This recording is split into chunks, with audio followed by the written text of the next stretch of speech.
નમસ્કાર. ચાલો આજે આપણા જ શરીરની અંદર એક સફર કરીએ, એક એવી અદ્ભુત દુનિયામાં જે આપણને જીવંત રાખે છે. હા, આપણે વાત કરીશું રુધિરાભિસરણ તંત્ર વિશે.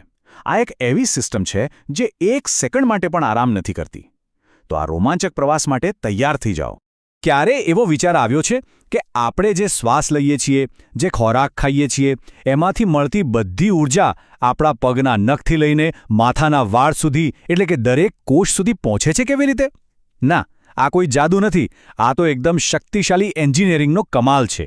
અને આજે આપણે આ જ રહસ્ય પરથી પડદો ઉઠાવવાના છીએ. આપણા રુધિરાભિસરણ તંત્રને છે ને કોઈ મોટા શહેરના વ્યસ્ત ટ્રાફિક નેટવર્ક જેવું સમજી લો. જેમ રસ્તાઓ શહેરના દરેક ખૂણાને જોડે છે, બરાબર એ જ રીતે આ જીવંત નેટવર્ક ઓક્સિજન, પોષક તત્વો અને જરૂરી સંદેશાઓને શરીરના દરેક ભાગ સુધી પહોંચાડે છે અને ત્યાંથી કચરો પણ પાછો લાવે છે. તો આ આખા શાનદાર નેટવર્કના 3 મુખ્ય ખેલાડીઓ છે. સૌથી પહેલો અને સૌથી અગત્યનો એક પાવરફુલ પંપ એટલે કે આપણું હૃદય. પછી આવે છે જીવન આપતું પ્રવાહી જે બધું જ વહન કરે છે. એ છે રક્ત. અને ત્રીજું, આ રક્તને વહેવા માટેના સુપર હાઇવેઝ એટલે કે આપણી રક્તવાહિનીઓ. બસ આ ત્રણેય મળીને એક એવી જબરદસ્ત ટીમ બનાવે છે જે 24 કલાક 7 દિવસ કામ કરે છે. તો ચાલો આ સિસ્ટમના કમાન્ડ સેન્ટરથી જ શરૂઆત કરીએ. આપણું હૃદય. શું એ ફક્ત ધબકતું એક અંગ છે? ના, બિલકુલ નહીં. એ તો એક અવિરત ચાલતું પાવર હાઉસ છે જે આખા શરીરને જીવંત રાખવા માટે જરૂરી બળતણ પંપ કર્યા જ કરે છે. હૃદય છે ને એ મુખ્યત્વે 4 ચેમ્બર એટલે કે ખંડોનું બનેલું એક સ્નાયુબદ્ધ પંપ છે. ઉપરના 2 અલિંદ અને નીચેના 2 નિલય. આ ખંડોની વચ્ચે વાલ્વ આવેલા હોય છે જે દરવાજાની જેમ કામ કરે છે. એ સુનિશ્ચિત કરે છે કે લોહી હંમેશા એક જ દિશામાં આગળ વધે, ક્યારે પાછું ન જાય. એકદમ પરફેક્ટ વન વે સિસ્ટમ. અને આ પંપ કેટલું કામ કરે છે ખબર છે? દર મિનિટે સરેરાશ 70થી 72 વખત ધબકે છે. મતલબ કે દિવસમાં લગભગ 1 લાખ વખત. આખી જિંદગી 1 સેકન્ડનો પણ વિરામ લીધા વગર. આ ખરેખર અકલ્પનીય છે. ચાલો હવે રક્તના એક કણની રોમાંચક સફર પર જઈએ. સમજો કે એ આપણી વાર્તાનો હીરો છે અને એની પહેલી અને સૌથી મોટી જવાબદારી છે જીવનદાયી ઓક્સિજન મેળવવો. અને આ મિશન માટે એની યાત્રા શરૂ થાય છે ફેફસા તરફ. શરીરમાંથી પાછું ફરેલું લોહી ઓક્સિજન તો વાપરી ચૂક્યું હોય છે, એટલે એમાં કાર્બન ડાયોક્સાઇડનું પ્રમાણ વધુ હોય છે.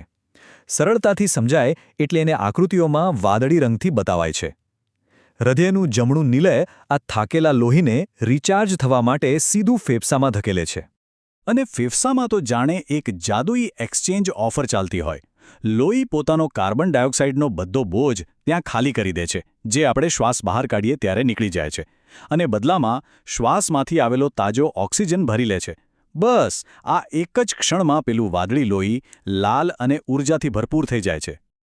તો ઓક્સિજનનો ખજાનો મળ્યા પછી હવે આપણું રક્ત એની સૌથી મહત્વપૂર્ણ યાત્રા માટે તૈયાર છે. હવે એનું મિશન છે કે આ નવી ઊર્જાને શરીરના ખૂણે ખૂણામાં દરેક જીવંત કોષ સુધી પહોંચાડવી. આ તાજગીથી ભરેલું ઓક્સિજનથી ભરપૂર લાલ લોહી હવે હૃદયના ડાબા નિલયમાં આવે છે, જે હૃદયનો સૌથી મજબૂત ભાગ છે. અહીંથી એને એટલા જોરદાર પ્રેશરથી પંપ કરવામાં આવે છે કે તે શરીરની સૌથી દૂરની નસ સુધી પણ પહોંચી શકે. આ જ તો છે આપણા શરીરનું અસલી હાઈ ઓક્ટેન ફ્યુલ. અને આ ફ્યુલ જાય છે ક્યાં? બધે જ. મગજને વિચારવા માટે, આંખોને જોવા માટે, સ્નાયુઓને દોડવા માટે અને પેટને ખોરાક પચાવવા માટે.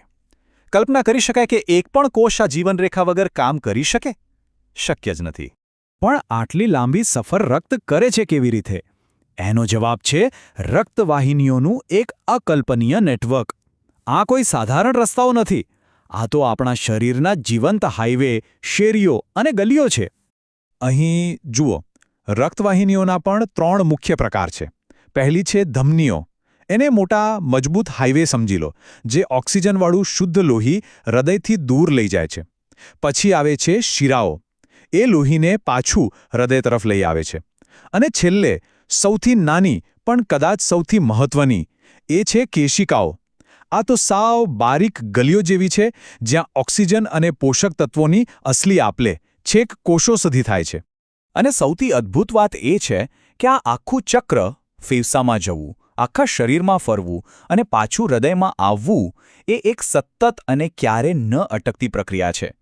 એક જ ધબકારામાં આ યાત્રાનો એક ભાગ પૂરો થઈ જાય છે. શું આ પ્રકૃતિની શ્રેષ્ઠ રચના નથી? આપણે જોયું કે આ સિસ્ટમ કેટલી અદ્ભુત અને જાતે જ ચાલતી વ્યવસ્થા છે, પણ એ આપણી સંભાળ પર પણ એટલી જ નિર્ભર છે. એટલે ચાલો હવે એ વાત કરીએ કે આપણા આ સૌથી મહેનતુ અંગની સંભાળ કેવી રીતે રાખવી, કારણ કે આ જાણકારી ખરેખર ખૂબ જ મહત્વપૂર્ણ છે. એક વાત હંમેશા યાદ રાખવા જેવી છે. સ્વસ્થ હૃદય માત્ર લાંબા આયુષ્ય માટે જ નહીં, પરંતુ ઊર્જા અને ઉત્સાહથી ભરેલા જીવન માટે પણ જરૂરી છે. જ્યારે આપણું હૃદય સ્વસ્થ હોય છે, ત્યારે આપણને વધુ શક્તિ, સારો મૂડ અને રોગો સામે લડવાની તાકાત મળે છે. એની અવગણના કરવાથી જીવનની ગુણવત્તા પર સીધી અસર પડી શકે છે. તો પછી આ એન્જિનને એકદમ ટોપ કન્ડિશનમાં કેવી રીતે રાખવું? એની બે મુખ્ય ચાવીઓ છે. પહેલું, નિયમિત વ્યાયામ. દરરોજ માત્ર 30 મિનિટ ચાલવું, દોડવું કે સાયકલ ચલાવવાથી પણ હૃદયના સ્નાયુઓ મજબૂત બને છે અને લોહીનું પરિભ્રમણ સુધરે છે.